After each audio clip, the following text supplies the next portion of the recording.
বহুল আলোচিত চট্টগ্রামের 10 ট্রাক অস্ত্র চোরাচালান ঘটনায় দায়ের করা মামলায় সাবেক স্বরাষ্ট্র প্রতিমন্ত্রী লুৎফুজ্জামান বাবরকে খালাস দিয়েছেন হাইকোর্ট। বুধবার বিচারপতি মোস্তফা জামান ইসলাম ও বিচারপতি নাসরিন আক্তারের সমন্বয়ে গঠিত হাইকোর্ট বেঞ্চ এ রায় দেন। এর আগে গত 6 নভেম্বর চট্টগ্রামের 10 ট্রাক অস্ত্র চোরাচালান ঘটনায় করা মামলায় আসামিদের ডেথ রেফারেন্স ও আপিলের উপর শুনানি শুরু হয়। সেদিন সাবেক স্বরাষ্ট্র প্রতিমন্ত্রী লুৎফুজ্জামান বাবর সহ কয়েকজন আসামির পক্ষে শুনানিতে ছিলেন জ্যেষ্ঠ আইনজীবী এস.এম. শাহজাহান। সাবেক স্বরাষ্ট্র প্রতিমন্ত্রী বাবরের পক্ষে শুনানি করেন আইনজীবী শিশির মনির।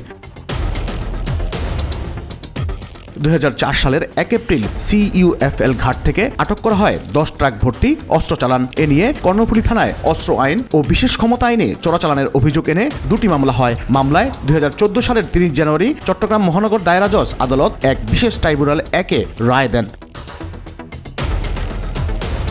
এর মধ্যে অস্ত্র চোরাচালান মামলায় বিচারিক আদালতের রায়ে সাবেক শিল্পমন্ত্রী ও জামায়াত ইসলামীর আমির মতিউর রহমান নিজামী, সাবেক স্বরাষ্ট্র প্রতিমন্ত্রী লুৎফুজ্জামান বাবর, ভারতের বিচ্ছিন্নতাবাদী সংগঠন উলফার সামরিক কমান্ডার পরেশ বড়ুয়া এবং দুটি গোয়েন্দা সংস্থার ঊর্ধ্বতন কর্মকর্তা সহ 14 জনকে ফাঁসির আদেশ দেওয়া হয়। অস্ত্র আইনে করা অন্য মামলায় যাবজ্জীবন কারাদণ্ড দেওয়া হয় একই আসামিদের।